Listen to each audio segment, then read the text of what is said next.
हम अक्सर ऐसा सुनते हैं, ये जिंदगी एक टेस्ट है, a test designed by a supreme being. लेकिन एक फंडामेंटल सवाल उठता है, जब टेस्टर को पहले से ही सब कुछ पता था, तो फिर टेस्ट का पर्पस क्या है? Is it truly a test और a predetermined outcome? A test by definition implies uncertainty of result. जब तक रिजल्ट अननोन न हो, तब तक टेस्ट का कॉन्सेप्ट लॉजिकली इनकम्प्लीट है।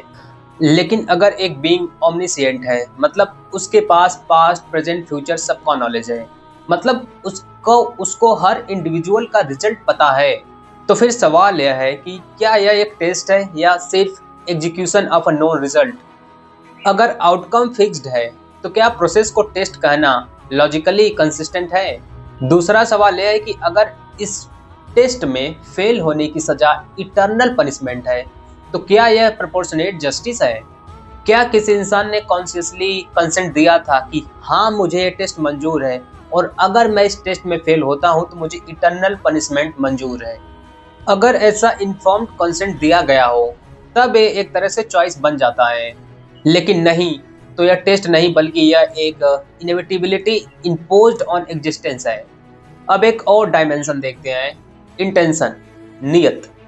मॉडर्न ज्यूरिस्प्रूडेंस और दुनिया के कई सारे कंट्रीज में, स्पेशली इन इंडिया, हम सिर्फ एक्शन को ही नहीं बल्कि इंटेंशन को भी इवेल्युएट करते हैं। अगर किसी इंसान की एक्सीडेंट में डेथ हो जाती है, रोड एक्सीडेंट में, तो हम उस गाड़ी के ड्राइवर पर मर्डर के चार्जेस नहीं लगाते हैं।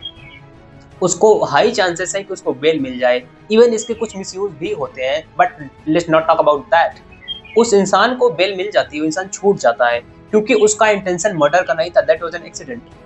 तो जब इंसानी कानून इंटेंशन को, नियत को इतनी इंपॉर्टेंस देता है, तो फिर डिवाइन कानून जो है, जो डिवाइन लॉ है, वो सिर्फ बिलीफ पर बेस्ड क्यों है? अगर किसी इंसान ने सुप्रीम बीइंग को एक्सेप्ट नहीं किया, तो क्या उसने डेलिबरेटली उसको रिजेक्ट किया, या फिर उसके पास क्लियर अनएम्बिगुअस एविडेंस ही नहीं था? उसके पास मल्टीपल कॉन्फ्लिक्टिंग क्लेम्स थे, वेग नैरेटिव्स थे और एपिस्टेमिक अनसर्टेनिटी थी। अगर अंडरस्टैंडिंग ही क्लियर न हो, तो रिजेक्शन को इंटेंशनल डिफायंस कैसे माना जा सकता है? क्या यहाँ नियत को कंसीडर नहीं किया जाना चाहिए? अगर किसी को पता हो कि उसका एक डिसीजन फ्यूचर में सफरिंग प्रोड्यूस करेगा, तो क्या यह डिसीजन मोरली न्यूट्रल रह जाता है? अब एक सिंपल एनालॉजी लेते हैं कि अगर मुझे पता चल जाए, इफ आई फोरसी दैट मेरा जो आने वाला चाइल्ड है, फ्यूचर चाइल्ड, वो सोसाइटी में एक्सट्रीम हार्म क्रिएट करेगा, तो मेरे पास चॉइस है कि मैं उसे इस दुनिया में आने ही नहीं दूं। क्यों? क्योंकि मैं अननेसेसरी सफरिंग को अवॉइड करना चाहूँगा।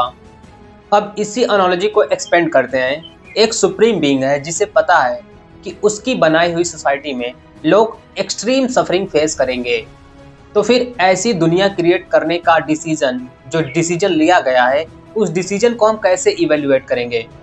और फिर भी अगर मान लेते हैं कि ऐसी जो एक क्रिएशन है वो एक अनअवॉइडेबल है, क्रिएशन होनी ही है, तो फिर उन लोगों को क्रिएट ही क्यों किया गया जिनका एंड ऑलरेडी नोन है?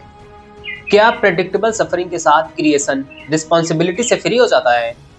एक कॉमन आर्गुमेंट दिया जाता है कि अगर किसी टीचर को पता है कि उसका स्टूडेंट फेल होगा, तो और वो स्टूडेंट फेल भी हो जाता है, तो इसमें उस टीचर की गलती नहीं है, पार्शियली राइट। लेकिन अगर किसी टीचर को पता है कि ये जो स्टूडेंट है, जिसको वो एडमिशन करने जा रहा है, जिसको अपने स्कूल में एडमिट करने जा रहा है, वो बच्चा उस क्लास के लायक ही नहीं है, वो बच्चा फेल हो जाएगा, उसको उसका रिजल्ट पता है, फिर भी वो टीचर अपने फायदे के लिए, किसी भी सेंस में उसको एडमिशन देता है, और फिर वो बच्चा फेल होता है। अब यहाँ पर किसकी गलती है, बच्चे की या फिर सिस्टम की? जहाँ नॉलेज भी हो और कंट्रोल भी, वहाँ रिस्पॉन्सिबिलिटी को कम्प्लीटली इग्नोर करना लॉजिकली डिफिकल्ट हो जाता है। तो ये एनालॉजी कब कंप्लीट होगी? जब हम एडमिशन के डिसीजन को भी एग्जामिन करें, न कि सिर्फ रिजल्ट को। अब मैंने कुछ कोर क्वेश्चंस अपनी अंडरस्टैंडिंग के हिसाब से रेज किए हैं। अगर आउटकम पहले से नोन है, तो फिर टेस्ट का मतलब क्या है? अगर बिलीफ अनक्लियर था, तो फिर इंटेंशन को अवॉइड क्यों किया जा रहा है? अगर सफरिंग प्रेडिक्टेबल थी, तो फिर इस क्रिएशन को कैसे जस्टिफाई किया जाएगा? इस क्रिएशन के डिसीजन को कैसे जस्टिफाई किया जाएगा? अगर नॉलेज और कंट्रोल दोनों प्रेजेंट है, तो रिस्पॉन्सिबिलिटी का डिस्ट्रीब्यूशन क्या है? ये सवाल किसी सिस्टम के खिलाफ नहीं है, ये फ्रेमवर्क ऑफ रीजनिंग को एग्जामिन करते हैं। फाइनल आंसर किसी के पास नहीं है, मेरा ऐसा मानना है। लेकिन ट्रूथ को क्वेश्चनिंग से डर नहीं लगता, और जहाँ क्वेश्चनिंग अलाउ नहीं होती वहाँ सर्टेनिटी को दोबारा इवेल्युएट करना जरूरी हो जाता है। So the real question is not what to believe, but how to think about belief itself.